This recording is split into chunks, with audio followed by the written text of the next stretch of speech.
अस्सलाम वालेकुम स्टूडेंट्स। और वॉइस क्लियर है मेरी? जी मोहम्मद अहमद। जी सर। ओके।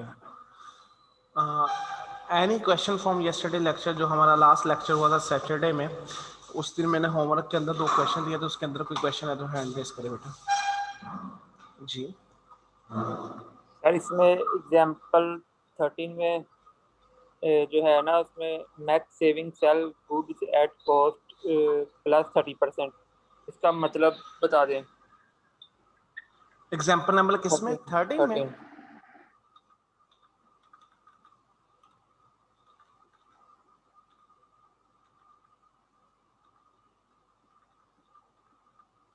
अच्छा ये वाली। और इसमें ना, इसमें डिवाइड भी किया 1.3 से, इसकी समझ नहीं लगी एंट्री में। 1.3 से डिवाइड क्यों किया? किस जगह ये पर किया है? यहाँ एंड पर वाली entry. physical inventory count revealed that goods having list price of 26,000 have expired and had to be scrapped. अब ये उसकी क्या है? लिस्ट प्राइस का मतलब क्या है? उसकी सेल प्राइस। हाँ एग्रीड? जी। अगर हमारी ये स्क्रैप होगी, स्क्रैप से मुराद क्या है? अब ये हमारे किसी काम की नहीं रही, तो हमने जो इसकी एंट्री या कुछ भी करनी है वो उसकी सेल प्राइस के ऊपर बुक करेंगे या उसकी कॉस्ट के ऊपर? किसके ऊपर बुक करते हैं हम बेटा? कहाँ हाँ जी। गया? हाँ जी। हमने किस पर बुक करनी? नॉर्मल लॉस की जो एंट्री पड़ी थी, ये वाली कहाँ गया? ये वाली cost of goods sold to inventory. ये जो एंट्री हम बुक करते थे, हम सेल प्राइस पे करते थे या कॉस्ट पे करते थे? मुझे सिर्फ ये बता दो। Cost. Cost per. Good, very good. अगर कॉस्ट पे करने थे तो बेटा इस 26,000 की हमें कॉस्ट पता करनी पड़ेगी, फिर ही एंट्री कर सकेंगे ना। हाँ जी। तो उसने बताया सबसे पहले ये जो कॉस्ट प्लस 30% प्रॉफिट, इसका मतलब क्या है? अगर किसी की प्राइस 100 है, उसमें प्रॉफिट 30 रुपए ऐड करेंगे तो उसकी सेलिंग प्राइस क्या होगी? 130। इसको कहते हैं x% of y is equal to z। मतलब जो मेरी सेल प्राइस है वो 130% ऑफ कॉस्ट है। एग्रीड इस बात पर? ये इसकी हमने सेल से कॉस्ट प्राइस निकाली है। हाँ जी, ये कॉस्ट प्राइस निकाल ली है हमने, ये क्योंकि 26,000 सेल प्राइस थी। 26,000 130% था किसका? कॉस्ट का। तो हमने 130 से डिवाइड किया तो हमारे पास कॉस्ट आ गई। x% of y is equal to z। QMT याद आया आपको? हाँ जी। हाँ जी, ठीक होगी, क्लियर होगी बात? हाँ जी ठीक है। ओके। Any other student? जी अब्दुल्ला। अस्सलाम वालेकुम सर। वालेकुम अस्सलाम। जी अब्दुल्ला। सर ये एग्जांपल 7 की नहीं समझ आ रही। ओके, बताया मुझे बेटा वहाँ कहाँ पर प्रॉब्लम आ रहा है, हम वहीं से डिस्कस कर लेते, कोई मसला ही नहीं। एग्जाम्पल नंबर 7 में मैं आ गया। अब मुझे बताए प्रॉब्लम है क्या इसमें, कहाँ पर आप कंफ्यूज हो रहे हैं? ये आ गया एग्जाम्पल नंबर 7, सर सवाल ही यही नहीं है? समझ आ रहा। अच्छा, ये सवाल है किस चीज का अब्दुल्ला? हाँ ये जी। है किस चीज का सवाल है? At what amount should be stock valued, ऐसे ही है। Yes sir. अगर इसका मतलब ये जो क्लोजिंग स्टॉक है, हमने किस पर वैल्यू करते हैं क्लोजिंग स्टॉक? मुझे बताओ जरा, खुद बताइए आप। मतलब सर समझ नहीं आई। क्लोजिंग स्टॉक को हम किस पर वैल्यू करते हैं? क्लोजिंग इन्वेंट्री को। सर उसकी कॉस्ट। अच्छा, उसकी कॉस्ट पर हम करते हैं। ओके। Yes sir. पिछले सारे लेक्चर लिए आपने? Yes sir. कोई भी नहीं छोड़ा? नहीं सर। अच्छा, एक में लाइन बड़ा बोलता था, closing stock should be valued lower cost and NRV. ये अब भूल कैसे गई? मैंने कोई 5 50 60 दफा ये बात की है, याद है आपको? Yes sir. तो फिर ये सर कैसे ये 5वें चैप्टर के बाद फौरन ये शुरू किया ना, इसलिए थोड़ा सा मसला नहीं हो रहा है इसमें। नहीं, वो चीज कैलकुलेशन में प्रॉब्लम और है। वो चीज में मुझे एतराज नहीं है आपकी, मैं आपको ये कह रहा हूँ, एक चीज मैं सिखा रहा हूँ आपको हर दफा। Closing inventory should be valued lower cost and NRV. ये थ्योरेटिकल चीज है ना, इसमें ये लाइन याद करने में तो कोई प्रैक्टिकली चीज तो नहीं आ रही है आपकी, ये आ रही है। ये हमने कितनी ज्यादा डिस्कस की, कितने ज्यादा क्वेश्चन किए, फिर आप कह रहे हो क्लोजिंग स्टॉक कॉस्ट पर आएगा। आप मुझे बताइए इस चीज का मैं क्या हल निकालूं? मैंने तो उसको देखो, मैं तो अभी इस चीज के ऊपर नहीं आया एनआरवी कैसे निकालते हो, मैं तो सिर्फ ये पूछ रहा हूँ क्लोजिंग स्टॉक किस पर वैल्यू करना है, और आप कह रहे हो कॉस्ट के ऊपर। अब ये चीज कितनी दफा डिस्कस हुई है, क्लोजिंग स्टॉक कॉस्ट और एनआरवी, जिसमें से दोनों में से जो लोअर होगा उस पर करेंगे। आप क्यों भूल जाते हो इस चीज को, मैं ये पूछ रहा हूँ, ये तो याद रखने की चीज है। क्लोजिंग स्टॉक या कॉस्ट पर आएगा या एनआरवी। एनआरवी कैसे कैलकुलेट करनी है, ये प्रैक्टिकल क्वेश्चन है, जिसमें प्रॉब्लम वो मैं बताता हूँ आपको। अब हमने कहा closing stock should be measure at lower of cost और एनआरवी। एनआरवी क्या होती है बेटा?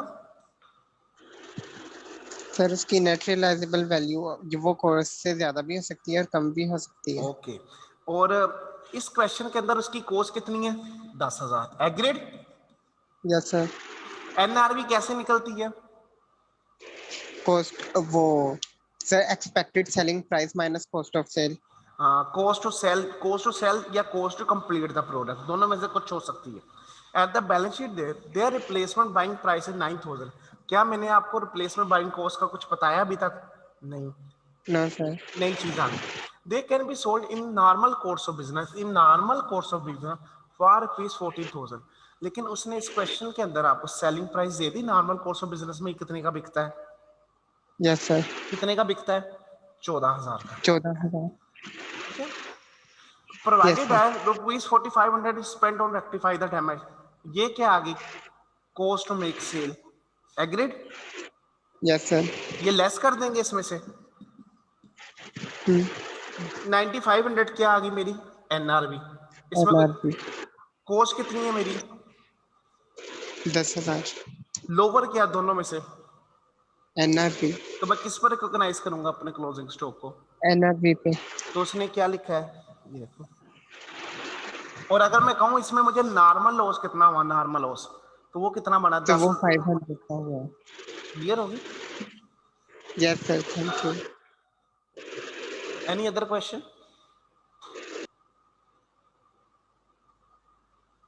जी हमसा, निमर आबिद। सर जो रिप्लेसमेंट बाइंग प्राइस यहाँ पे है उसका क्या करना है? वो आपको सिर्फ कंफ्यूज करने के लिए दिया गया था, nothing more. Replacement buying cost ये होती है कि अगर मैं अपनी इस इन्वेंट्री को रिप्लेस करके फिर यही इन्वेंट्री लूँ, खरीदूँ, तो मुझे इतने की पड़ेगी। मतलब यही इन्वेंट्री अगर परचेज करूँ तो मुझे 9,000 की आप कॉस्ट लगी। लेकिन हमारे लिए जो रिप्लेसमेंट बाइंग कॉस्ट है ये इनरेलेवेंट है, हमने एक्सपेक्टेड सेलिंग प्राइस लेनी। क्लियर हो गई? Okay sir. Mohammad example example कौन सी?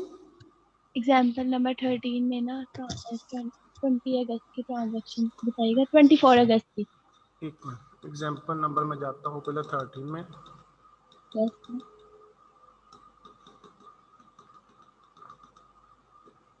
24 अगस्त की cash sale of rupees 1,20,000, net of special discount of rupees 10,000। ठीक है, अब सबसे पहले कौन सा है? Perpetual annuity system. ठीक है, अब मुझे ये बताएं हमारी जो सेल प्राइस है वो कैसे निकलती है? Sale price is equal to cost plus profit, ऐसे ही है। Yes sir. कॉस्ट अगर 100% ले तो प्रॉफिट इस 100 का 30% है, तो ये आ गई 130। यहां तक कोई प्रॉब्लम? यहाँ निम्रा तक तो नहीं। नहीं। इसका मतलब अगर हमने सेल से प्रॉफिट, सेल से कॉस्ट पर जाना है, तो हमारे पास जो नॉर्मल सेलिंग प्राइस होगी, नॉर्मल सेलिंग प्राइस, उसको 130 से डिवाइड कर देंगे और 100 से मल्टीप्लाई कर देंगे, तो मेरे पास उसकी कॉस्ट आ जाएगी। यहां तक कोई मसला? यस सर, नहीं मसला नहीं। नहीं मसला। जब ये 1,20,000 आया, क्या ये 1,20,000 मेरी नॉर्मल सेलिंग प्राइस है? सर उन्होंने कहा कैश सेल, मतलब जो उन्होंने सेल की है ना वो। मैं सिर्फ ये पूछ रहा हूँ, क्या 1,20,000 में नॉर्मल सेलिंग प्राइस है या आफ्टर डिस्काउंटेड सेलिंग प्राइस है? सिर्फ मुझे ये बताएं, मैं आपके आंसर को स्टेप बाय स्टेप लेके चलूंगा। जी निमरा, नॉर्मल सेल। ये नॉर्मल से सर नॉर्मल। Yes sir. ये नॉर्मल सेलिंग प्राइस नहीं है, उसने आगे क्या लिखा है? नेटो। इसका मतलब क्या हुआ, ये उसकी जो नॉर्मल सेलिंग प्राइस थी, ये उसके ऊपर डिस्काउंट देने के बाद निकली हुई है, डिस्काउंट के बाद वाली प्राइस है। ये आप क्वेश्चन अराइज ये हुआ सर, ये अगर डिस्काउंट के बाद वाली है और कैश सेल्स के ऊपर दी, ये तो ट्रेड डिस्काउंट हुआ, आप यही कहना चाह रही हो ना? Yes sir. वो आपकी बात ट्रेड डिस्काउंट होना नहीं होना, वो एंट्री आप प्राइम इंटरेस्ट में पढ़ा है उसका, इससे चक्कर नहीं है। लेकिन यहाँ पर जो सीखने की बात है, वो सीखने की बात ये है, जो 1,20,000 है वो नेट ऑफ डिस्काउंट है, नेट ऑफ डिस्काउंट, एग्रीड। लेकिन जो हमारे पास सेल्स टू कॉस्ट पर जाने का फार्मूला है, सेल्स टू कॉस्ट पर जाने का फार्मूला है, वो फार्मूला नॉर्मल पर लगता है। किस पर लगता है? नॉर्मल का। अब ये जो 1,20,000 है, ये नॉर्मल नहीं है, इसके ऊपर एडिशनल डिस्काउंट दिया हुआ। तो क्या अगर मैं इसको 1,20,000 को 130 से डिवाइड कर दूंगा, तो क्या मेरी कॉस्ट सही आएगी? वो तो एक जो है 130, वो तो मुझे देता है 30% प्रॉफिट के साथ, तो इसके ऊपर मैंने डिस्काउंट दिया हुआ है, तो क्या ये मेरी कॉस्ट सही आ जाएगी या नहीं? आ जाएगी। नहीं आएगी। तो इसलिए उसमें डिस्काउंट प्लस किया, किस पर्पस के लिए? सिर्फ कॉस्ट सही निकालने के लिए। इसमें कोई उसका जो डिस्काउंट रिकॉग्नाइज नहीं कर रहा है। इसकी एग्जांपल एक मैं ये दूंगा आपको भी, ये रखें। एक चीज है मेरी 100 रुपए की, मुझे 100 रुपए की कॉस्ट है, मैं 130 रुपए की बेचता हूँ नॉर्मल, लेट 130 रुपए की, ठीक है। मेरे पास सेल प्राइस नॉर्मल 130 है, मैंने जब भी सेल से कॉस्ट निकालना है, मैं करूंगा 130 डिवाइडेड बाय 130 मल्टीप्लाई बाय 100, ये मेरे पास इसकी आ जाएगी 100 कॉस्ट प्राइस। ऐसे निकलती है निमरा यहाँ तक, क्लियर है? Yes yes. मैं कहता हूँ, अब देखो वो एक यही चीज 100 रुपए की है, मैंने वो डिस्काउंट के बाद 120 की बेच दी। मैंने डिस्काउंट के बाद क्या बेच दी? 120 के, और डिस्काउंट दिया मैंने 10 रुपए का, वो भी नीचे लिख दिया। अब अगर मैं 120 को 130 से डिवाइड करूंगा, डिस्काउंट दिया सेल प्राइस के ऊपर, क्या उससे मेरी कॉस्ट कभी चेंज? कॉस्ट तो मेरी वही है जो लगी हुई है। इसका मतलब 120 डिवाइडेड बाय 130 मल्टीप्लाई बाय 100 करूंगा, ये तो मेरा 90 समथिंग आ जाएगा, जो कि गलत कॉस्ट निकल रही। इसका मतलब कॉस्ट अब इस तरह नहीं निकलेगी, ये कॉस्ट मेरी क्या होगी? गलत होगी। मुझे अपनी कॉस्ट सही निकालने के लिए 10 उसमें प्लस करके फिर वो डिस्काउंट वाला, फिर वो उसको सेल टू कॉस्ट पर लेके जाऊंगा, जो क्यूएमटी की इक्वेशन है या क्यूएमटी की परसेंटेज का फार्मूला है। क्लियर होगी? हाँ यस सर होगी। बात समझ लगी? ये सिर्फ जो मैंने 10 प्लस किया ना 10,000, ताकि मैं अपनी कॉस्ट सही निकाल सकूं, उस लिए की है। अपना वो जो रेट निकाला हो ना परसेंटेज वाला, वो सही तरह अप्लाई कर सकूं। यस सर मुझे समझ लग गई। Okay, thank you. Mohammad Hamza ji बेटा। सर ये एग्जांपल ये जो है सर, इसमें सर रॉ मटेरियल का सर एनआरवी है। एक मिनट, एग्जांपल 8 में मैं चलता हूँ फिर मैं।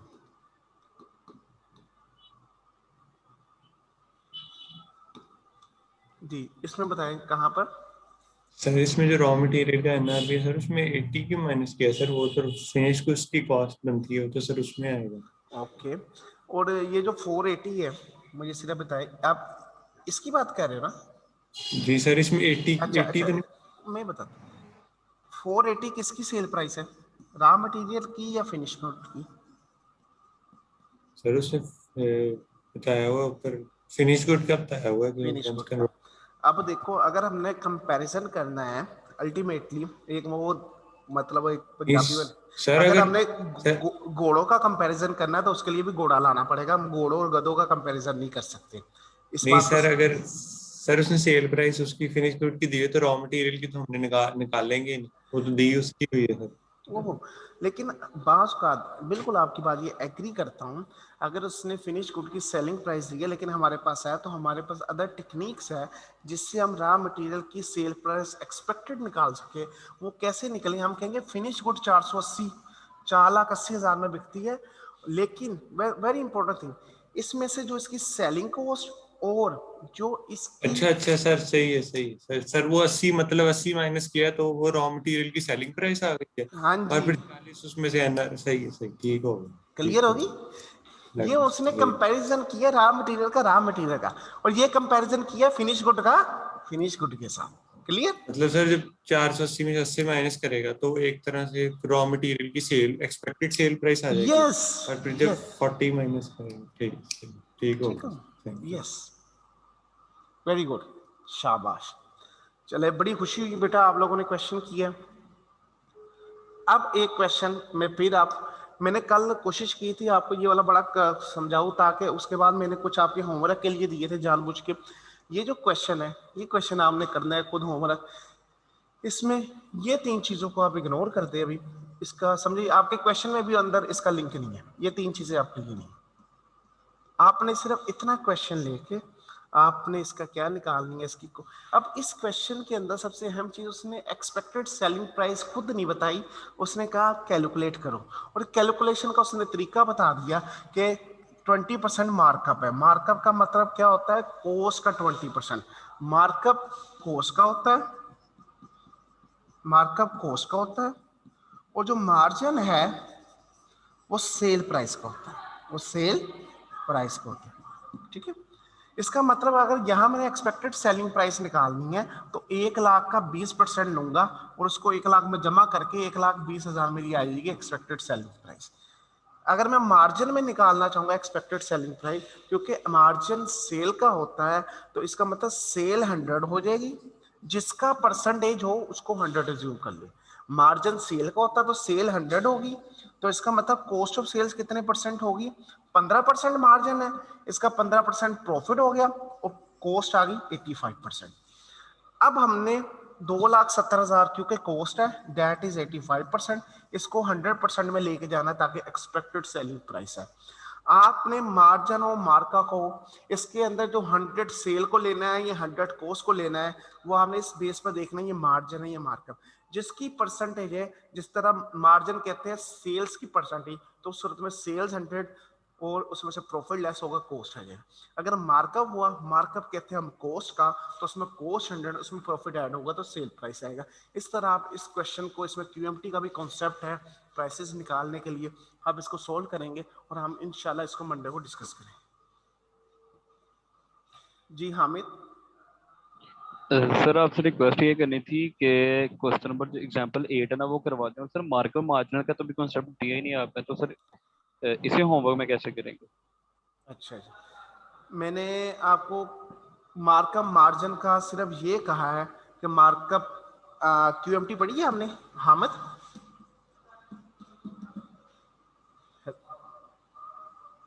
हामिद अपने आप को अनम्यूट करे बेटा। मोहम्मद हामिद, हाय।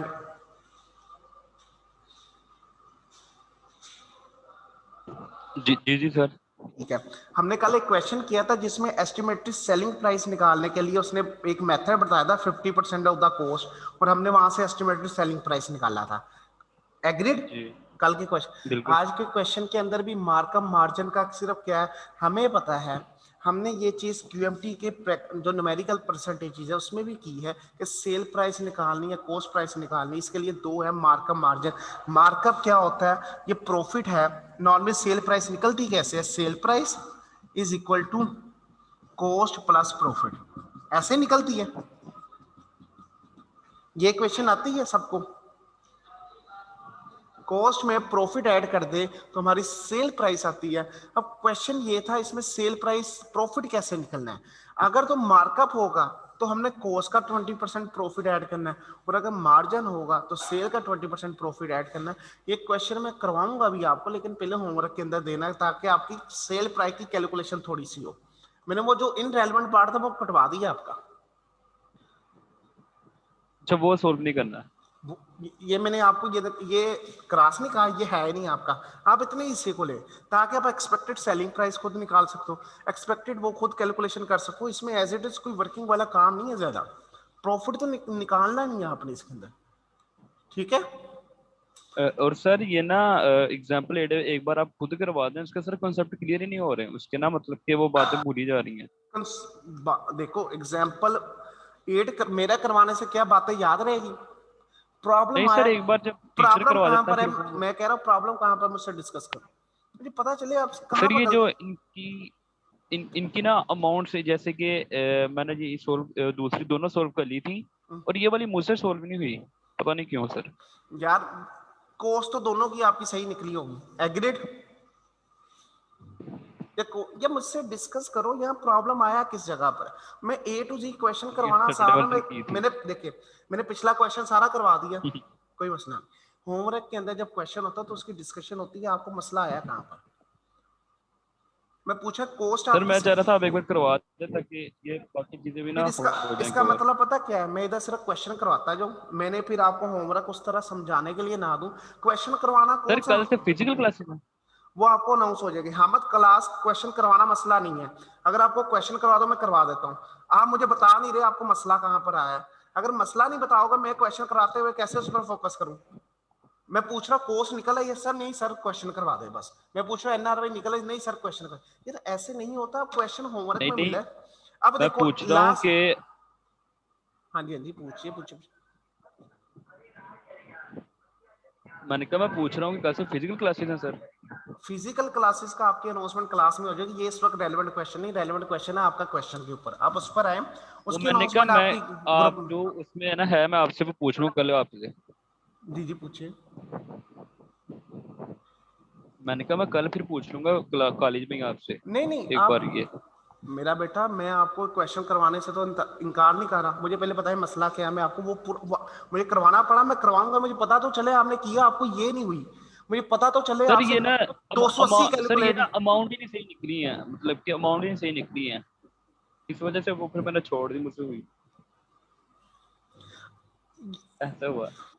इसका इन शॉर्ट पता क्या हुआ, आपने क्वेश्चन पढ़ा है, क्वेश्चन देखा, इसमें चीजें इतनी ज्यादा है, छोड़ दी, सर से कह दूंगा करवा दे। मैं आपको बताता हूँ ये हुआ है काम। नंबर 13 अच्छा खासा था, वो मैंने कर भी दिया।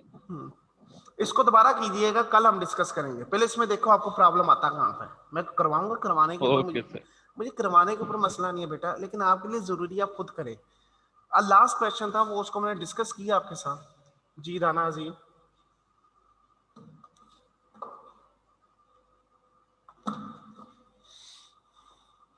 जी राना जी। अस्सलाम वालेकुम सर। वालेकुम अस्सलाम। सर ये एग्जांपल नंबर 9 है, ये एक मिनट होगी।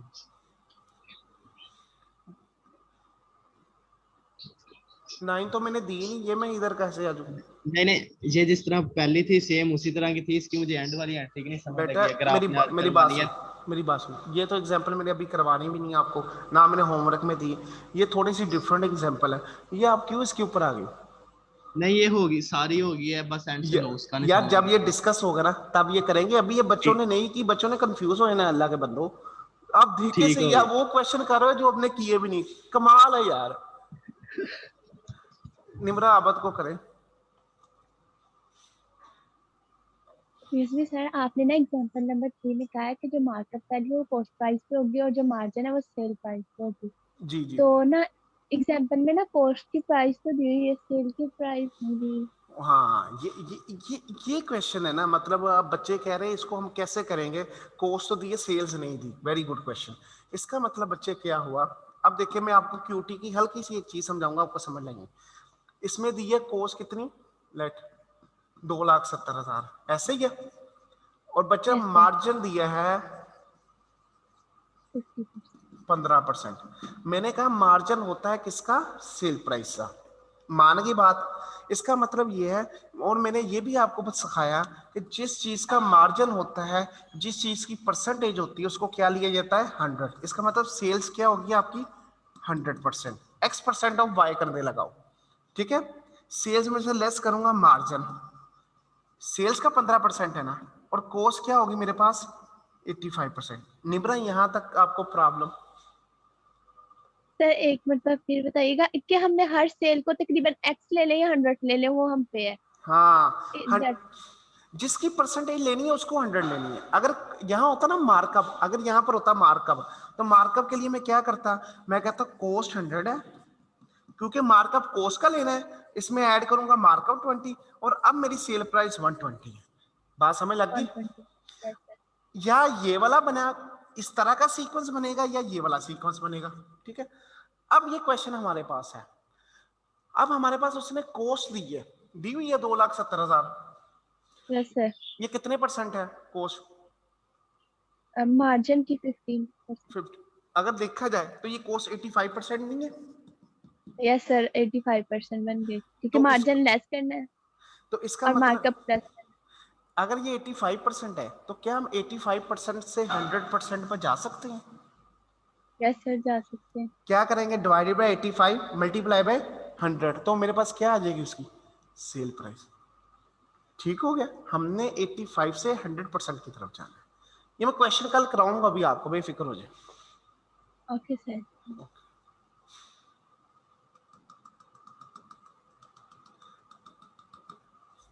हमारा इधर से बेटा जो क्वेश्चन नंबर 3 का वो होमवर्क से दे दिया है, जो क्लोजिंग इन्वेंटरी की वैल्यूएशन थी लोअर ऑफ कॉस्ट और एनआरवी, उसमें सिर्फ एग्जांपल 9 के अलावा हमारी पीछे से सारी एग्जांपल क्लियर है। अगर किसी बच्चे को कल इसके अंदर कोई प्रॉब्लम होगा, हम पहले उसको डिस्कस करेंगे फिर आगे चलेंगे, ठीक है। इसके अंदर जो एग्जांपल 3 है उसमें मार्कअप और मार्जिन का जो मैंने कॉन्सेप्ट बताया वो ये है, मार्जिन होता है बेटा कॉस्ट का, सॉरी सेल्स का, और मार्कअप होता है कॉस्ट का। एक चीज वेरी सिंपल, ये लिंक इधर बना ले, मार्जिन अगर होगा तो उसको कहते हैं सेल्स का, तो इस सूरत में सेल्स को हम 100 अज्यूम कर लेंगे, मार्जिन को इसमें से लेस कर देंगे जो भी हुआ 20% 30%, और नेट आ जाएगा हमारी, ये आ जाएगी 80% कॉस्ट।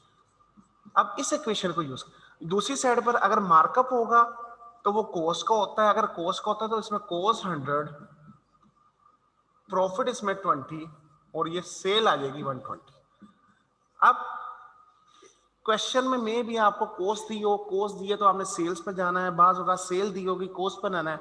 अब ये वो क्यूटी का x% of y is equal to z, उसको यूज करते हुए हमने उसको कैलकुलेट करते रहना है। बात क्लियर होगी?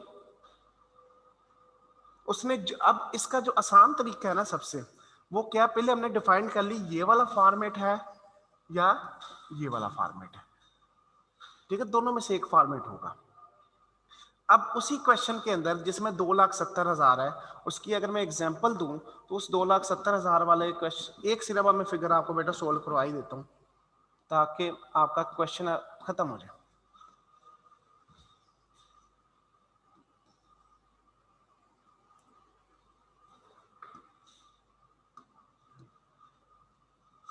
सेल 100, प्रॉफिट्स 15, क्योंकि मार्जिन है और सेल, ये आ गई कॉस्ट।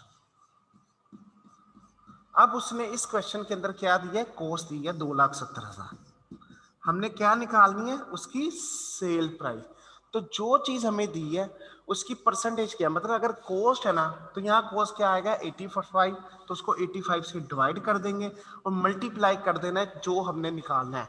अगर हमने प्रॉफिट निकालना होता तो 15 से मल्टीप्लाई कर देते, अगर सेल्स निकालना होते तो 100 से मल्टीप्लाई कर देंगे, तो ये हमारे पास उसकी सेल प्राइस आ जाएगी, सेल्स प्राइस। मतलब जो चीज उसने दी है, लेट कॉस्ट दिया तो ऊपर से देखना कॉस्ट कितने परसेंट है, उससे डिवाइड कर दिया और मल्टीप्लाई किससे कर दिया, जो हमने निकालना है। इसमें इस तरह हम इस क्वेश्चन को सोल्व करके उसकी रेलेवेंट प्राइस कैलकुलेट कर लिया करेंगे क्यूएमटी की तरह।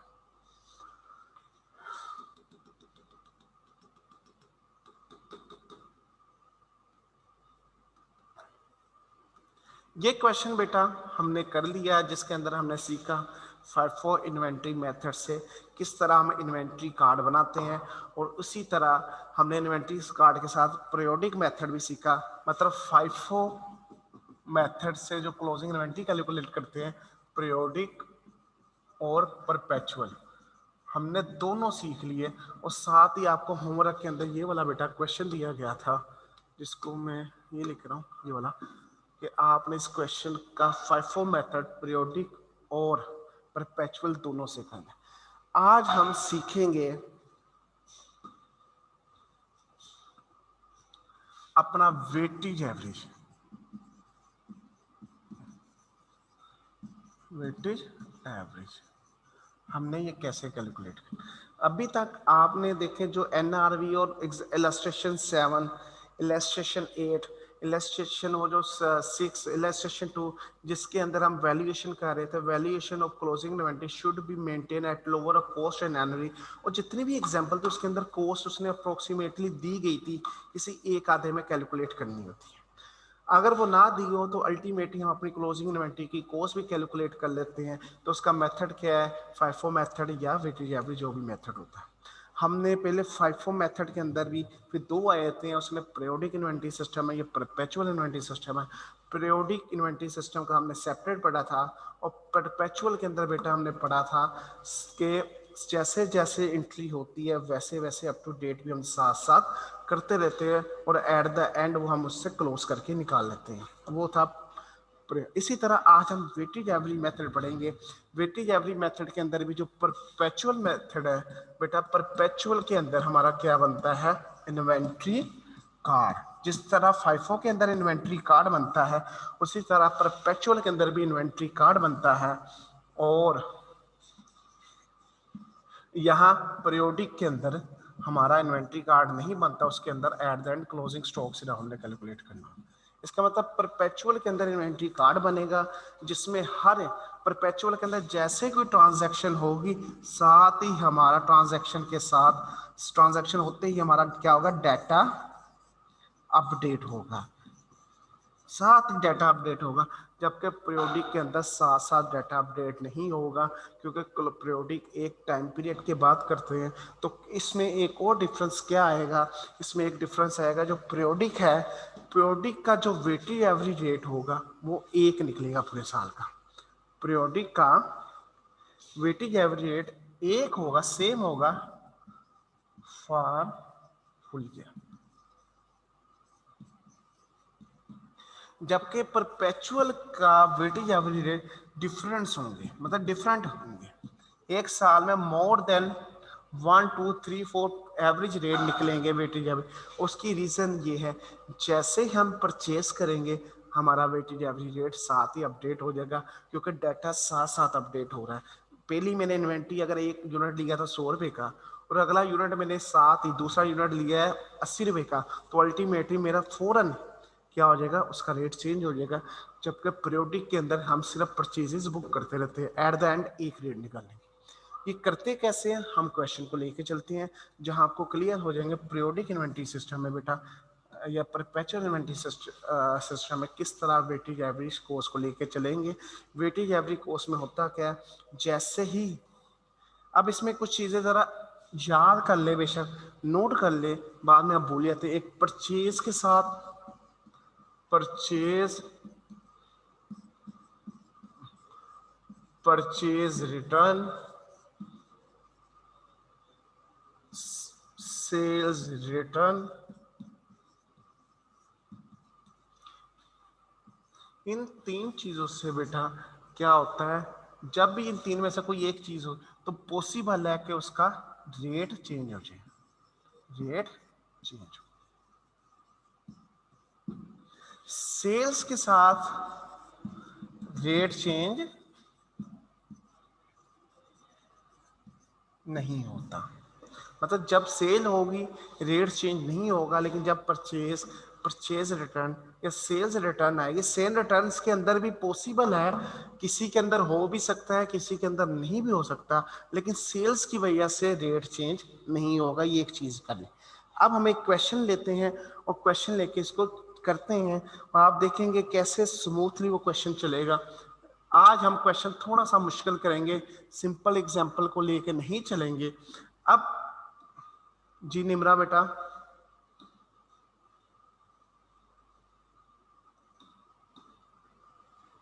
सर रेट क्यों नहीं चेंज होगा सेल से? हमारी इन्वेंट्री में से कुछ चीजें गई हैं तो उसका रेट चेंज होना चाहिए ना इन्वेंट्री का। बेटा आप जब क्वेश्चन में करवाऊंगा ना आपको खुद ही पता है। मेरी वेटेज एवरेज के ऊपर 20 रुपए पर यूनिट की इन्वेंट्री पड़ी है, 100 यूनिट पड़ा है 20 रुपए के हिसाब से, इसका मतलब टोटल वैल्यू क्या है 2000, ठीक है। वेटेज एवरेज रेट है, मैंने 10 यूनिट बेच दिए, कितने से बेचूंगा, उसकी कॉस्ट कितने से लेस करूंगा,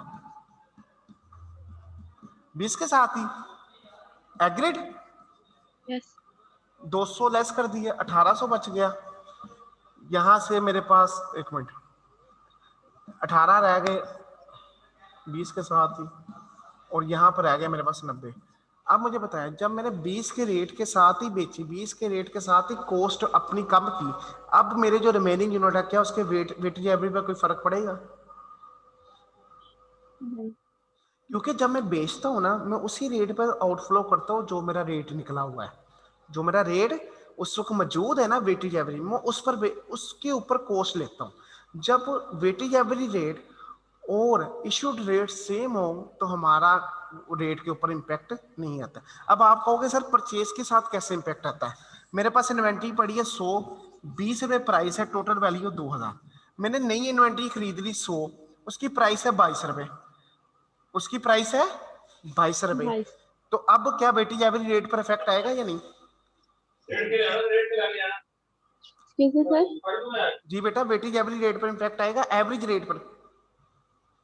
सर आप क्वेश्चन करवाएं, समझ आ जाएगा इसमें। मैं क्वेश्चन मुझे एक दफा चलने दे, आपको ये बात खुद ही क्लियर हो जाएगी, ठीक है? मैं okay sir, question yes sir. Question लेके चलने दे, ये उसमें मैंने आपको समझानी है बड़ी डिटेल में।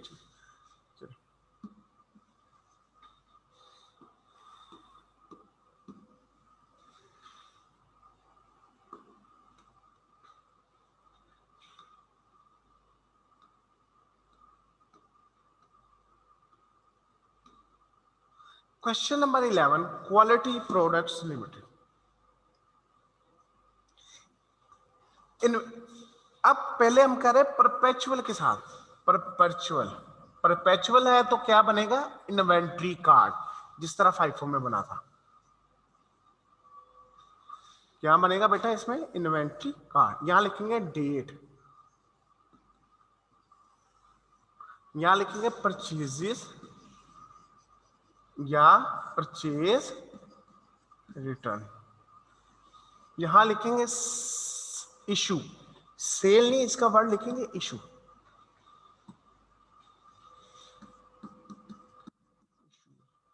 और यहां लिखेंगे balancing.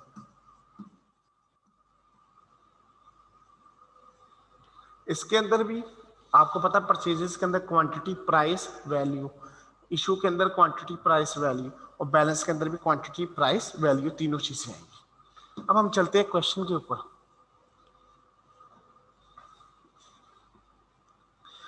Quality product deals in various goods. Following information pertain to one of its product for the month of January 2016. जनवरी 2016 का उसने कहा है। ये उसने परचेज दी गई है, सेल्स दी है। अब वेरी इंपॉर्टेंट थिंग हमारे लिए देखिए, ये उसने कहा परचेज या सेल प्राइस। हमारे लिए सेल प्राइस जो सी है वो कोस्ट के लिए इंपॉर्टेंट नहीं होती। हाँ, सेल प्राइस से हमने क्या एंट्री करनी होती है? Cash account debit to sales credit, और sorry cash debit to sale या रिसीवेबल डेबिट टू सेल 160 के साथ। लेकिन जो हम कॉस्ट ऑफ सेल्स की एंट्री करते हैं बेटा, कॉस्ट ऑफ सेल्स की एंट्री ये जहन में रखें कि कॉस्ट ऑफ सेल्स की एंट्री के लिए हमने कॉस्ट लेनी है, हमने उसकी सेल प्राइस को इग्नोर करना है, वो हमारे लिए रेलेवेंट नहीं है। ये उसने इंफॉर्मेशन दी गई है, purchase, sales, drawing, purchase, shortage, ये सारा कुछ है। आगे चलते हैं हम। Opening inventory consist of 10,000 unit costing rupees, ये उसने 10,000 यूनिट की ओपनिंग वैल्यू दे दी है। क्लोजिंग इन्वेंट्री इंक्लूड, इसको अभी छोड़ते हैं बेटा, ये लास्ट पे जाके करेंगे डिस्कस, लेकिन पहले हम इन्वेंट्री कार्ड बनाना सीखते हैं आपके लिए ताकि चीज। अब उसने बताया ओपनिंग इन्वेंट्री है, ओपनिंग इन्वेंट्री की क्या अमाउंट है? 10,000 यूनिट है और 14,80,000 उसकी वैल्यू। ये देखिए क्वांटिटी 10,000 और ये क्या है? 14,80,000। वेटेज एवरेज का मतलब क्या है? वेटेज एवरेज कहते हैं जितने पैसों के मेरे पास यूनिट या जितने पैसों की वो मैंने परचेज की है उसको divided by number of unit कर दूं तो मेरे पास एवरेज रेट आएगा हर एक का। जिस तरह मैं कहता हूं मैंने फॉर एग्जांपल एक मोबाइल खरीदा 100 रुपए का, एक मोबाइल खरीदा मैंने 80 रुपए का, तो मैं वेटेज एवरेज या एवरेज रेट निकालना चाहूं तो क्या ये मैं कह सकता हूं मेरे पास टोटल 2 मोबाइल है और मैंने कितने के खरीदे हैं? 180 के, तो ऑन एन एवरेज मेरे 90 रुपए लगे। ये वही एवरेज है जो आप QMT में भी पढ़ते हो, जो आपने स्टैट्स के अंदर पढ़ी एवरेज। इसका मतलब क्या हुआ? 10,000 यूनिट है टोटल, मैंने खरीदे हैं 14,80,000 के, तो मैं क्या करूंगा? 14,80,000 डिवाइडेड बाय 10,000, तो मेरे पास एवरेज रेट आ गया 148। That is average. अब आपको याद होगा फाइफो के अंदर ओपनिंग जैसे वो तो इसी तरह लिखा है, आगे आप जाएंगे तो फाइफो और इसमें आप डिफरेंशिएट करेंगे। अभी हम परचेजेस लेते हैं, उसके बाद हम आगे जाएंगे तो आपको ये दोनों चीजें क्लियर हो जाएगी। हमने पहले ओपनिंग लिख ली, ओपनिंग के बाद बेटा 6 जनवरी को हुई है परचेजेस 15,000 यूनिट, किस हिसाब से? 150 के हिसाब से। 6 जैन 20 ईयर क्या है? 2016। 2016 तो परचेजेज हुई है कितने यूनिट? 15,000। प्राइस क्या है? 150। 22,50,000। तो ये मेरे पास आंसर आ गया 22,50,000। इसका मतलब क्या हुआ? अब मैं बैलेंसिंग में अगर करूं तो मैं लिखूंगा 15,000, 150 उसका रेट था। एक मिनट।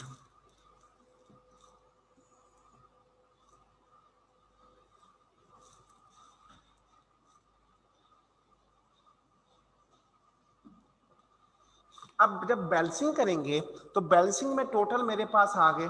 पहले हम क्या करते थे, मैं पहले वाला फाइफो बता रहा था, 10,000 सेपरेट लिखते थे और 15,000 सेपरेट लिखते थे। ये मेरा पुराना मेथड था। 10,000 में लिखता था 148 के हिसाब से, 15,000 में लिखता था 150 के हिसाब से, और मैं बताता था कि जो मेरा 10,000 है वो पहले वाले हैं और 15,000 बाद वाले हैं, क्योंकि फाइफो मेथड है, फर्स्ट इन फर्स्ट आउट। लेकिन जब वेटेज एवरेज आता है, वेटेज एवरेज में इस चीज की डिस्क्रिमिनेशन खत्म हो जाती है कि कौन सा पहला कौन सा बाद में। वो कहते हैं सबको मिक्स कर दिया, सारों को इकट्ठा कर दिया। अगर सबको मिक्स और सारों को इकट्ठा कर दिया तो इसका मतलब क्या हुआ? अब मैं इधर में सेग्रीगेशन नहीं करूंगा, मैं क्या बताऊंगा, मेरे पास टोटल कितने यूनिट? 25,000 यूनिट है। ये 25,000 कैसे आया? 10,000 पहले वाले और 15,000 नए खरीदे, टोटल आ गया 25,000। और इसकी टोटल वैल्यू कितनी है? 14,80,000 जमा 22,50,000। ये कितनी बनती है वैल्यू? 37,30,000। ये मेरे पास टोटल वैल्यू है। अब मैं निकालूंगा इसका नया rate, that is very important. देखिए हमने सेग्रीगेशन खत्म कर दी, हमने टोटल अपने लिए इन्वेंट्री टोटल ली, उसकी वैल्यू, और ये मेरे पास टोटल आ गई। फिर मैंने डिवाइड किया तो मेरे पास रेट क्या आता है? 149.2। देखिए कैसे जैसे ही परचेज हुआ मेरा बेटा क्या चेंज हो गया? एवरेज रेट या बेटी एवरेज रेट चेंज हो गई। और अगर यहाँ फाइफो मेथड होता तो मैं लिखता 10,000 को सेपरेट, 15,000 को सेपरेट करता। ठीक हो गया। अब नेक्स्ट चलते हैं हम। ये हमारी एंट्री होगी। अगली एंट्री आई 10 जनवरी को सेल्स की है हमने 18,000 unit at the rate of कितने से? 210 के साथ। हमने 210 के साथ सेल की। अब ये जो 210 रुपए है बेटा, इसकी एंट्री सेल के लिए तो ठीक है, cash to receivable, sorry cash to sale या रिसीवेबल टू सेल के लिए तो 210 के हिसाब से ठीक है। लेकिन जो कॉस्ट है जो हमने एंट्री पास करनी है, cost of sales debit to inventory credit, जो हमारी वो है वो हमारी कॉस्ट से ही होनी है, वो सेल प्राइस से नहीं होनी। इसका मतलब इन्वेंट्री कार्ड में क्या आएगी? कॉस्ट आएगी, सेल प्राइस नहीं आएगी। 10 1 16 तो मेरी कितने यूनिट बिकी है? 15,000। अब दैट इज वेरी इंपॉर्टेंट। 15 नहीं 18,000 बिके, वेरी इंपॉर्टेंट थिंग। अगर तो होता फाइफो मेथड तो मैं इधर सेग्रीगेट करता। ये जो मेरे 18,000 बिके, ये पहले वाले में से कितने हैं और बाद वालों में से कितने? लेकिन क्योंकि सारे ही एक्यूमुलेट हो चुके हैं और हमने एक निकाल चुके हैं, तो अब हम लिखेंगे ये जो 18,000 है ये मेरा सेम इसी रेट पर 149.2। तो क्या आंसर बचा? 26,85,600। और रिमेनिंग मेरे पास जो यूनिट बचे 7,000 और 149.2, और इसकी क्या वैल्यू आई?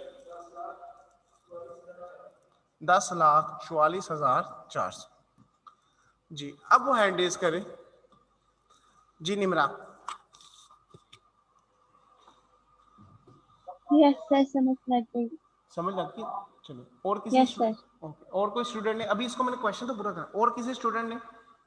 Any other student? जी दानियल।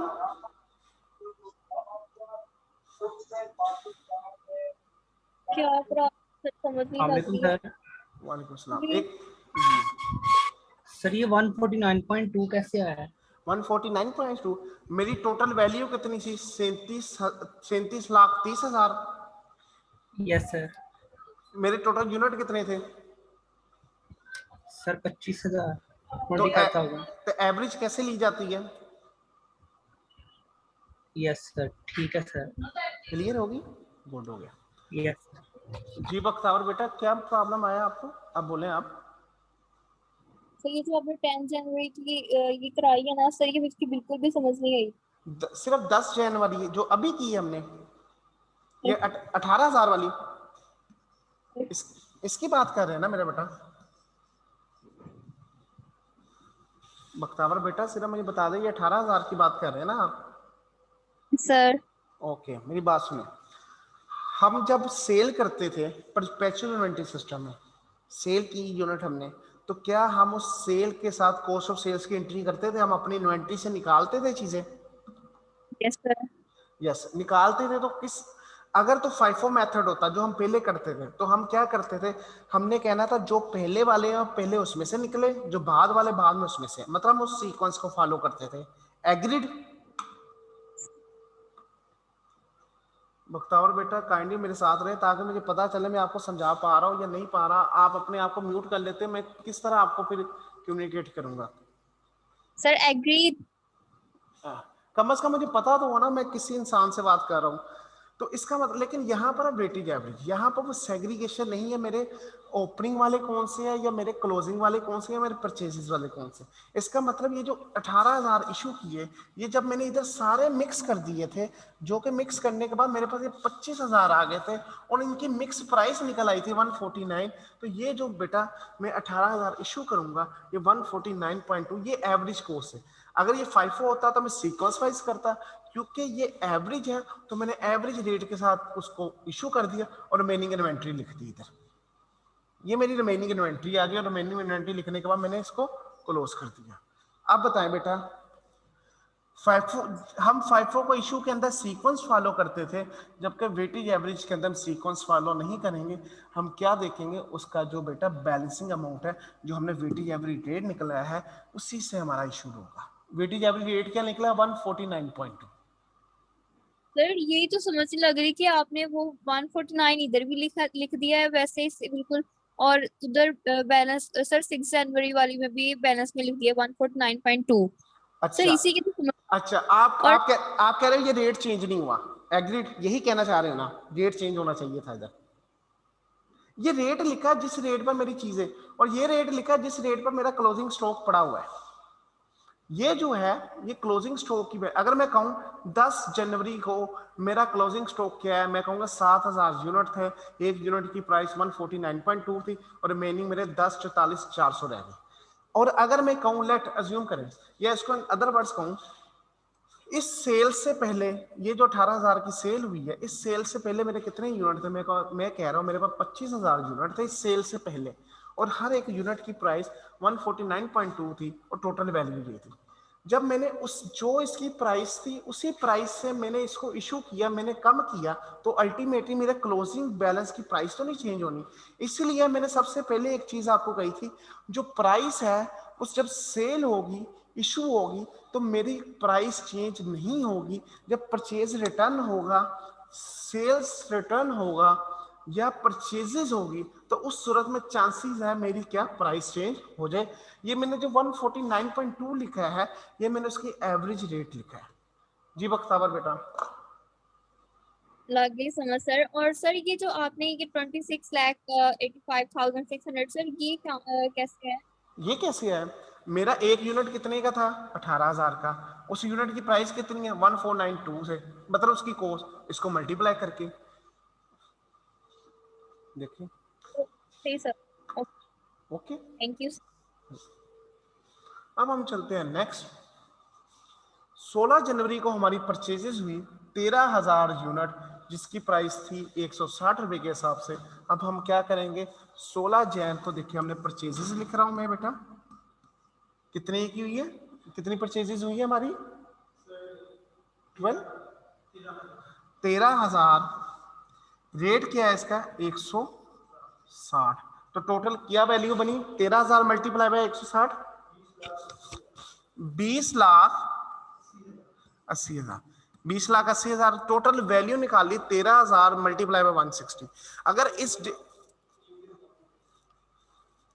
अगर इस डेट के ऊपर हम अब अपनी क्लोजिंग इन्वेंटरी देखें तो 7,000 हमारे पास पहले यूनिट थे, 13,000 हमने मजीद परचेज कर लिए, मतलब 7,000 जमा 13,000 टोटल हमारे पास हो गए 20,000 यूनिट।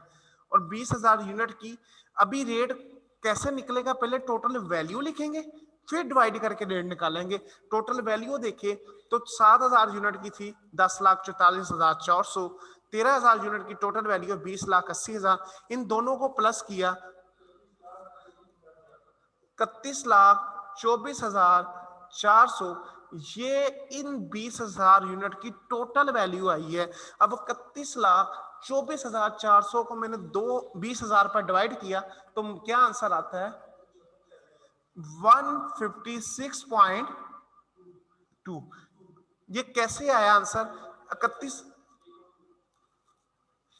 ये हमने क्या किया बेटा 31,24,400 को 20,000 पर डिवाइड किया तो मेरे पास एवरेज रेट आ गया। अब यहाँ पर मेरे पास अगर कोई मैं पूछे कोई क्लोजिंग इन्वेंट्री कितनी थी, मैं कहूँगा 20,000 यूनिट थी जिसकी टोटल वैल्यू 31,24,400 और उसका एवरेज रेट निकला 31,24,400 को डिवाइडेड बाय 20,000 करके, तो मेरे ये अमाउंट आई। अब हम चलते हैं नेक्स्ट, ये भी मेरी एंट्री होगी। फिर आई परचेज रिटर्न। क्या आई परचेज रिटर्न। मैंने कहा था जैसे ही परचेज रिटर्न होगी अल्टीमेटली हमारे प्राइस में इफेक्ट आने के चांसेस होंगे। तो परचेज रिटर्न कितने से है 150 यूनिट और 1000। अब जब परचेज रिटर्न है डेट क्या है उसकी बेटा डेट है 18, उसको भी हम ऐसे इंकॉर्पोरेट करेंगे 18/1/16।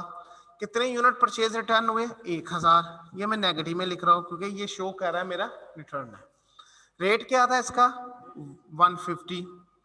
तो टोटल वैल्यू क्या होगी 1,50,000। ये कैसे आया 1000 मल्टीप्लाई बाय 150, ये टोटल आ गई 1,50,000 का परचेज रिटर्न।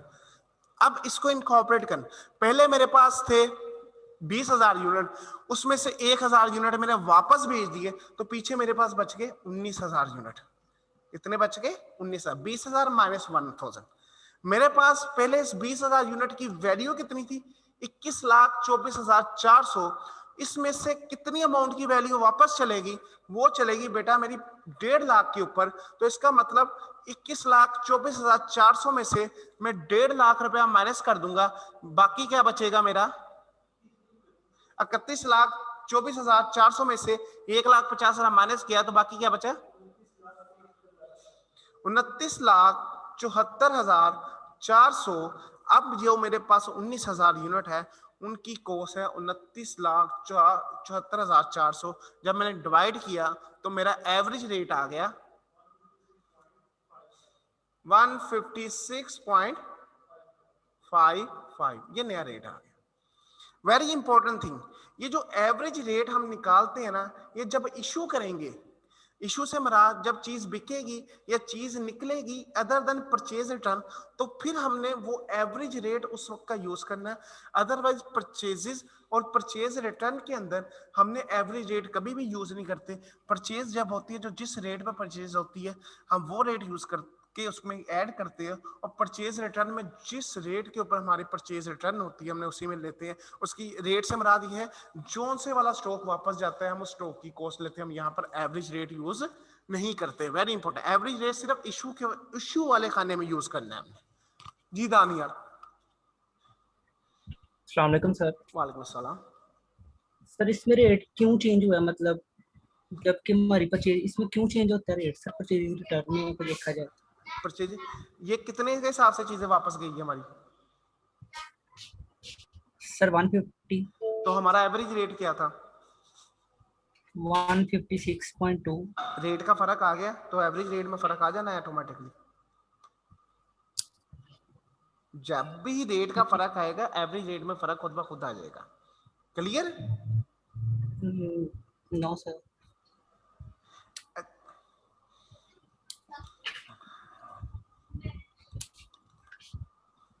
आपने एवरेज पढ़ी हुई है जी निमरा? एक मिनट आपका मैं आंसर देता हूँ दानियल। Yes sir. एक मिनट रुके जा, मैंने जी बेटा। यस सर मेरा भी एक क्वेश्चन था कि वो यही क्वेश्चन है। मैं आपको सिर्फ अच्छा, मैंने एक आपको चीज पहले बताई थी, रेट किसके साथ चेंज नहीं होगा वो मुझे बताएं। सर वो सर तो आपने सेल बता दी। अच्छा, जब परचेज के साथ रेट, अच्छा अब इसका क्वेश्चन ये आया सर परचेज के साथ रेट क्यों चेंज होता है, इसका मुझे आंसर बताएं, परचेज के साथ क्यों रेट चेंज होता है। वैसे में निम्रा सर या दानियल दोनों में से कोई एक आंसर बताए बेटा, परचेज जब हम करते हैं न्यू तो रेट क्यों चेंज होता है। सर जब हम परचेज करते हैं तो उसके बाद रेट, परचेज करने से सर हमारा, हाँ जी दानियल आप बता सर दें। एवरेज निकालते हैं। हाँ एवरेज, तो यहाँ भी मैंने नया एवरेज निकाला है। सर जी जी, मैं ये कह रही हूँ आपने ना इसकी प्राइस 150 ली है, ठीक है। इसकी प्राइस जो मैं बता, जो परचेज रिटर्न या परचेजेस है ना, परचेज रिटर्न या परचेज, यहाँ पर अब मैं एक मेरी बड़ी अहम चीज है देखिएगा, यहाँ पर जब मैंने इशू किया, इशू करते हुए कौन सा रेट यूज किया, एवरेज। 1, yes sir. जहां नोट करो, जहां पर रेट इशू के लिए मैं यूज करता हूं वही मेरा एवरेज रेट होता है, वहां पर मेरा यस सर, देखो रेट में फर्क नहीं आता, मानते हो इस बात यस को। सर, यस जहां सर, जहां पर मैं देखो परचेज के अंदर रेट और था, इधर मेरा रेट और था, नया रेट आ गया। फिर यस सर, परचेज के अंदर 160 था, इधर रेट और था, नया रेट आ गया। यस इसी तरह परचेज रिटर्न में इधर मेरा 150 है, उधर मेरा क्या है 156, तो इसलिए इसमें थोड़ा सा फर्क है। जब मेरा परचेज या इशू का रेट चेंज होगा, किस रेट से, मेरे एवरेज रेट से, तब मेरा एवरेज रेट चेंज होगा।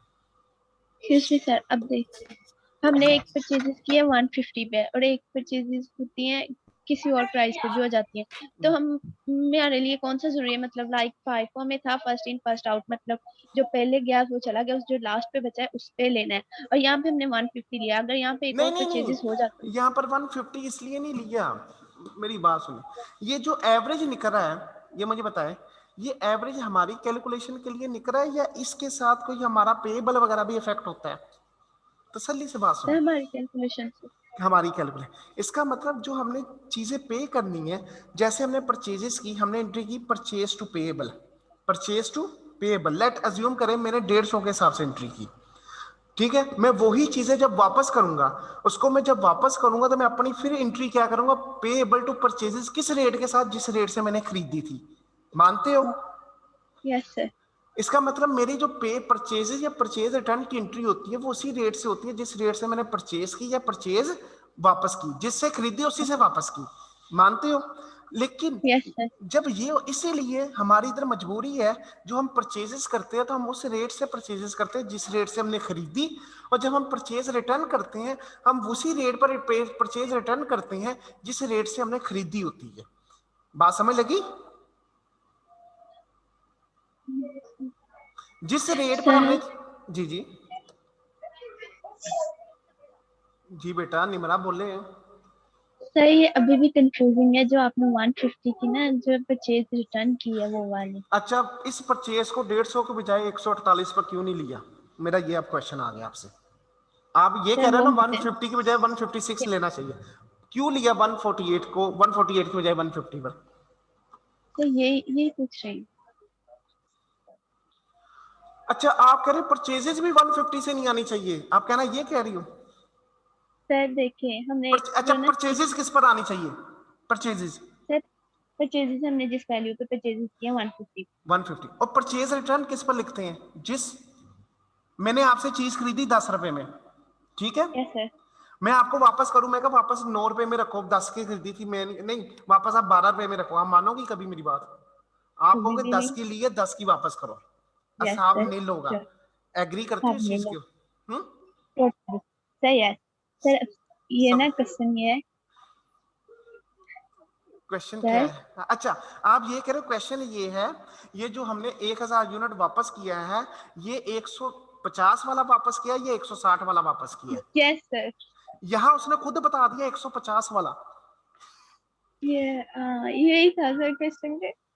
आप देखो क्वेश्चन आप पूछ क्या रहे हो, आप ये देखो क्वेश्चन आपने इतनी देर का मुझे खपाया, आप मुझे ये कहो सर ये जो 1000 रुपए का 100-150 लिया है, ये आपको, ये हमने पहली तो हमारे पास दो परचेजेस है, एक ये वाली एक ये वाली, अब मुझे कैसे पता चलेगा परचेज 1 में से रिटर्न है या परचेज 2 में से रिटर्न है?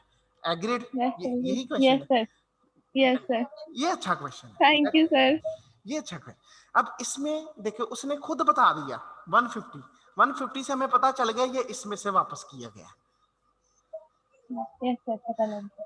अगर वो नहीं बताएगा ना, वो यहाँ खामोश होता, ये 150 ना लिखा होता, फिर जो लास्ट परचेज की होती है ना हम उसमें से रिटर्न करते हैं। क्लियर? Yes sir.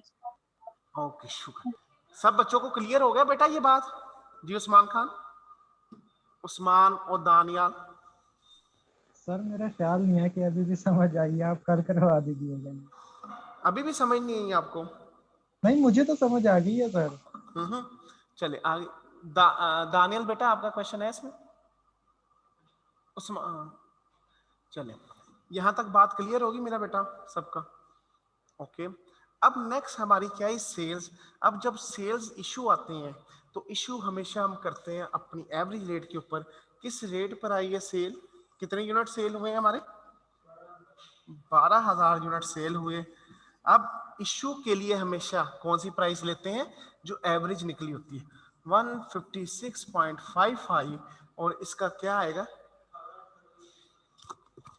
18,78,600, और पीछे बच कितने यूनिट जाएंगे हमारे पास बेटा? 7,000 यूनिट बच जाएंगे, जिसकी वैल्यू क्या होगी 156.55, और उसकी टोटल वैल्यू क्या बनेगी 1095। वेरी इंपॉर्टेंट थिंग, जब इशू की बात करेंगे, इशू के लिए एवरेज रेट ही देखो मैंने यूज किया, और इशू की वजह से कोई मेरा एवरेज रेट नया भी नहीं निकला। जब भी मेरी परचेज या परचेज रिटर्न हुई तो उसके साथ क्या हो गया, मेरा एवरेज रेट नया निकल आया। और परचेज रिटर्न किस रेट पर लेनी है, ये क्वेश्चन अराइज हुआ। अगर हमने कोई परचेज रिटर्न की है और उससे पहले हमारी कोई 2, 3, 4 किस्म की परचेजेस आ रही है, तो हमें किस तरह पता चलेगा ये परचेज रिटर्न कौन से वाली है? बेटा अगर तो उसने क्वेश्चन के अंदर आपको ये बात बताई होगी, जिस तरह इस क्वेश्चन में था कि ये परचेज रिटर्न 150 वाले यूनिट्स की है, अगर वो आपको नहीं बताता ये परचेज रिटर्न किसके वाली है, तो जो सबसे लेटेस्ट, जो सबसे लास्ट में परचेज किया होगा, आप उसमें से परचेज रिटर्न इसकी कर देंगे। Any question up to here? यहां तक मैं सिर्फ इंट्रीज कर दूं, ये क्वेश्चन बाकी मैं आगे लेके चलूंगा आपके साथ, लेकिन ये कंप्लीट नहीं करवाऊंगा। उसकी रीजन है मैं सिर्फ आपके साथ ये इंट्रीज कंप्लीट। फिर 28 जैन को ड्राइंग्स हुई, तो ड्राइंग्स की एंट्री क्या होती है? ये एक नई एंट्री आपके लिए है। ड्राइंग की एंट्री होती है drawings account debit to inventory account credit. और अगर इन्वेंट्री अकाउंट ना हो, पीरियोडिक इन्वेंट्री सिस्टम होता, तो फिर परपेचुअल आया था drawing debit to purchases credit. ये हमने परचेजेस वाली एंट्री पहले सीखी हुई है। अगर परपेचुअल इन्वेंट्री सिस्टम है तो परचेजेस की जगह इन्वेंट्री आ जाती है। अल्टीमेटली ये 2000 यूनिट भी क्या है? इशू है। ये 2000 यूनिट भी क्या है? इशू है। तो इधर जो 2000 इशू करेंगे बच्चे, ये 2000 हमने फिर जब भी इशू वाले खाने से कोई चीज इशू करेंगे तो हमेशा वो एवरेज में आएगा 156.55। तो मेरा क्या अमाउंट बनी 3,13,100, और पीछे मेरे पास 5,000 यूनिट बच गए। रेट चेंज नहीं हुआ, और कितना क्लोजिंग बच गया 750। क्या हुआ? इसका मतलब जब भी इशू होगा, इशू हमारा एवरेज रेट पर होगा, उसके बाद नया एवरेज रेट नहीं निकलेगा। लेकिन जैसे ही परचेज आएगी, या जैसे ही परचेज रिटर्न आएगी, या जैसे ही सेल रिटर्न आएगी, तो वहाँ चांसेस है कि हमारा क्या हो, रेट चेंज हो सके। इशू के वक्त नहीं होगा, रिटर्न के वक्त या न्यू परचेजेस के वक्त होगा। ये एंट्री भी होगी बेटा, ड्राइंग की एंट्री भी होगी। अब लास्ट में परचेज, राना जी मैं क्वेश्चन लेता हूँ आपकी। लास्ट में हमने फिर परचेजेस ली है। परचेजेस कितने के लिए? हमने 10,000 की परचेजेस की है, तो 140 के हिसाब से ही परचेजेस है। तो मैं क्या करूंगा बेटा, परचेजेस अकाउंट 10,000 यूनिट 140 के हिसाब से ये हो गया, सॉरी यहाँ लूंगा बेटा 10,000 यूनिट 140 के हिसाब से ये हो गया 14 लाख, और टोटल अब मैं वैल्यू निकालूं 10,000 ये यूनिट 5,000 पहले, तो टोटल मेरे पास क्लोजिंग क्या आ गया 15,000 यूनिट, और 7,82,750 ये वैल्यू और 14 लाख ये वैल्यू, इन दोनों को प्लस किया तो टोटल मेरे पास अमाउंट आ गई 21,82,750, क्योंकि परचेजेस हुई थी। अब मेरा नया एवरेज रेट लिखेगा, इस 21,82,750 को 15,000 पर डिवाइड किया तो मेरे पास वैल्यू आती है 145.52, ये मेरे पास नया एवरेज आ गया। सिर्फ यहाँ पर जो आपको आज सिखाने का मकसद था बेटा वो ये था, जो परपेचुअल इन्वेंटरी सिस्टम में कि वेटेज एवरेज होता है, वो जैसे ही एंट्री होती है वैसे ही हमारा रेट या हमारा डाटा अपडेट हो जाता है, नया रेट निकलता है। अब नए रेट के लिए हमने 3 चीज़ें डिफाइन की। जब हम परचेजेस करेंगे, जब हम परचेज रिटर्न करेंगे या सेल्स रिटर्न करेंगे, ये 3 पॉसिबिलिटीज है जिसमें रेट चेंज हो सकता है। और जब हम इशू करेंगे, इशू में रेट चेंज नहीं होता, रेट हमेशा हमारा चेंज होगा जब वो पहले वाली 3 चीजें होगी। और इशू के वक्त हमने एवरेज रेट को ही यूज करना है और हमारा रेट चेंज नहीं होगा।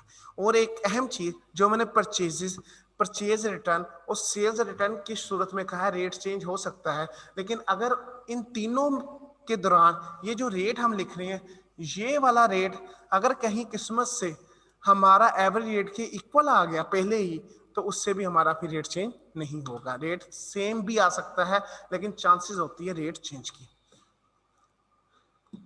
जी दानियाल सर, ये ड्राइंग आपने इशू वाले कॉलम में क्यों लिखी है सर? जी दानियाल आप दोबारा बोले बेटा। सर ये जो ड्राइंग है ये आपने इशू वाले कॉलम में सर क्यों लिखी? हाँ, मैंने इशू वाले कॉलम में लिखी है। इशू का मतलब होता है मेरी इन्वेंट्री से निकल जाना। अब इशू के अंदर है ना, यहाँ पर पहले मैंने यूज किया था वर्ड कॉस्ट ऑफ सेल, लेकिन अब मैंने इसको ब्रॉड किया है। इशू इसलिए यूज किया क्योंकि ड्राइंग्स वगैरह की बाज़ औक़ात एंट्री आ जाती है, फिर जब हम ऊपर कॉस्ट ऑफ सेल लिखते हैं ना तो वो चीज़ उसमें कवर नहीं होती। हाँ, इशू के अंदर कॉस्ट ऑफ सेल्स का हिस्सा भी शामिल है और अदर इशू भी शामिल है, इसलिए मैंने नाम आज इसका इशू कर दिया। ठीक है, अगर आपको सर इसमें कॉस्ट ऑफ सेल्स के कौन सा पार्ट है, मैं कहूंगा ये वाला कॉस्ट ऑफ सेल्स है, ये वाला कॉस्ट ऑफ सेल्स, ये ड्राइंग वाला कॉस्ट ऑफ सेल्स नहीं। क्लियर होगी बात? क्लियर होगी? Yes sir. ओके जी। मयूद्दीन बोले बेटा।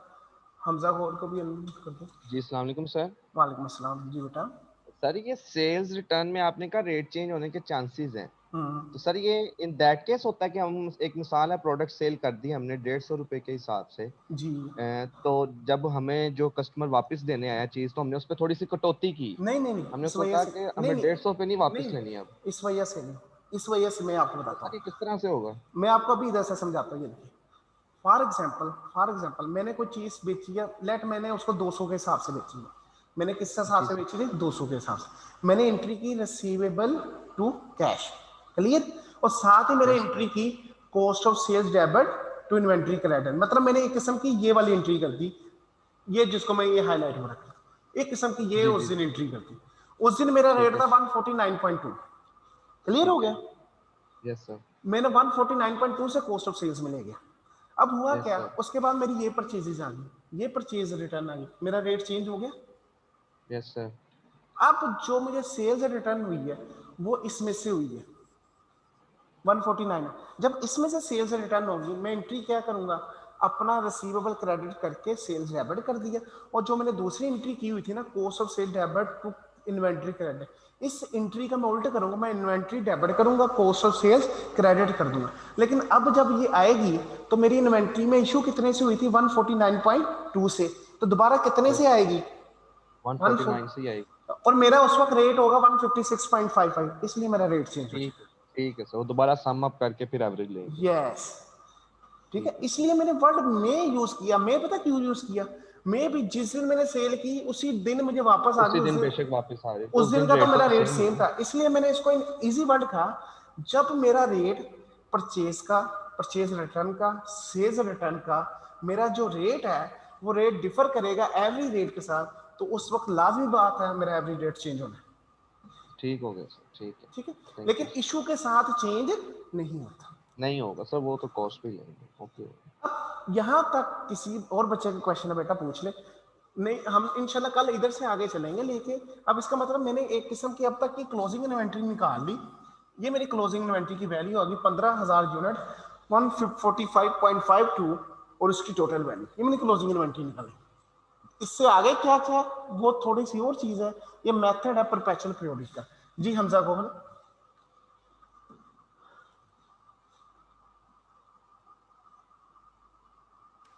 सर ये जो आपने परचेजेस रिटर्न आपने कहा 150 की आएंगी, तो 150 में से रिटर्न होगी, तो सर ये इसमें तो रेलिवेंट नहीं है ना, FIFO में ही है ना ये तो।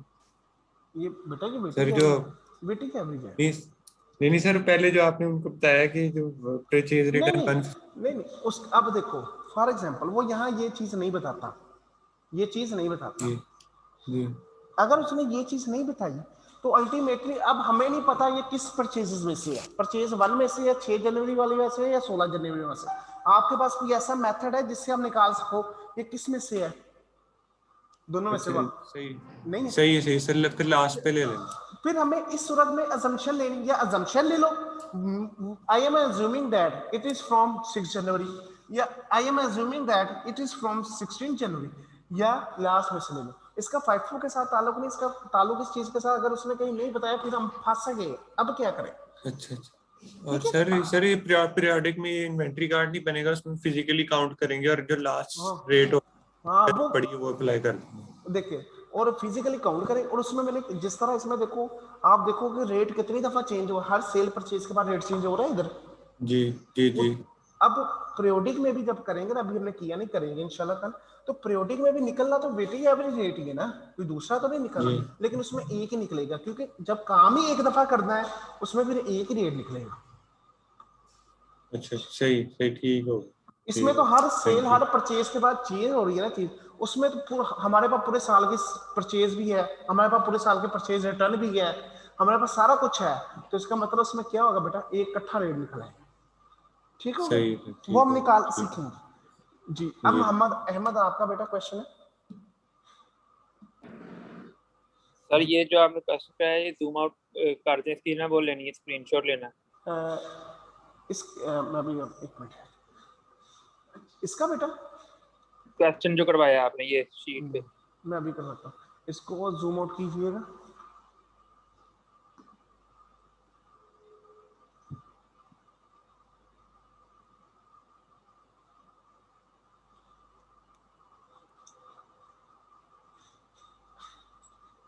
ये परपेचुअल का कार्ड था, ये एक मेथड था, सीक्वेंस था, मैंने आपको सिखाना था किस तरह चलता है। ये क्वेश्चन यहाँ तक करवाने की रीजन ये थी कि मैंने इस क्वेश्चन को यहाँ से आगे लेके आपको चलना है, वो इंशाल्लाह हम नेक्स्ट क्लास में चलेंगे, लेकिन यहाँ आपको एक होमवर्क मिलेगा छोटा सा, वो आपने कोशिश करनी है। लेकिन एक बच्ची का, मेरे बेटे का और क्वेश्चन है, साद बिन अयूब। जी बेटा आप बताएं। अस्सलाम वालेकुम सर। वालेकुम अस्सलाम जी साहब। सर काइंडली आज का लेक्चर अपलोड करवा दें रिवीजन के लिए। मैं करवा देता हूँ बेटा, करवा देता हूँ। Thank you sir. वेलकम। अब आपका जो होमवर्क है ना मेरा बेटा, ये वेटेज एवरेज, ये देखिए जहाँ पर ये हमने किया था इलस्ट्रेशन 13, इसी इलस्ट्रेशन 13 को आपने इधर वेटेज एवरेज के तरीके से करना है, लेकिन आपने अभी ये नहीं पढ़ना, ये अभी आपने रीड नहीं करना, आपने इलस्ट्रेशन 13 लेनी है और वेटेज एवरेज जो मेथड है पीरियोडिक के साथ आपने मेरा बेटा क्लोजिंग निकालनी है। इंशाल्लाह आप देखेंगे बड़ी आसानी से निकलेगा, कोई प्रॉब्लम नहीं आएगी यहाँ तक। ये आपका बेटा क्या है, होमवर्क है। बाकी हम कल यहाँ से आगे चलेंगे और उम्मीद है इंशाल्लाह अब हमारा मेरे हिसाब से अप्रोक्सीमेटली सारा कुछ कंप्लीट हो चुका है। कोई एज इट इज़ बहुत ज़्यादा हमारा काम नहीं पड़ा हुआ जिसको हमने करना है। अब सिर्फ क्वेश्चन की प्रैक्टिस रहती है, हमने प्रैक्टिस ही कर दी है, नथिंग मोर।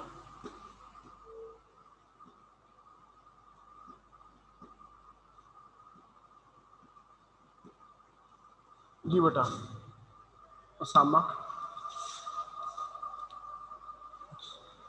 जी उसामा खान। सर इलस्ट्रेशन 15 है या 13 है? ये मैं भी देखता हूँ इलस्ट्रेशन क्या है। नाम बता दें आप। मैं अभी आपको बता देता हूँ।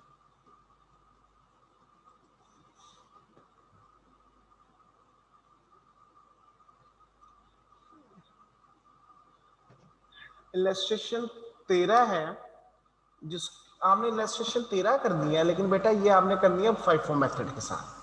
ये इसका जो सोल्यूशन बना हुआ इलस्ट्रेशन 13 का, ये हमने कर दिया है, ये आपने दोबारा नहीं करना। नेक्स्ट आपने ये भी नहीं करना, ये उसका सोल्यूशन बना हुआ वैसे चेक करने का। जी हाफिज अहमद। सर जी काइंडली नेक्स्ट 10 से 15 मिनट लेट शुरू कीजिएगा, हमने खाना नमाज भी पढ़नी। ओके ओके, अभी पढ़े हैं 15 मिनट। आज के लिए इतना ही बेटा। अल्लाह हाफिज।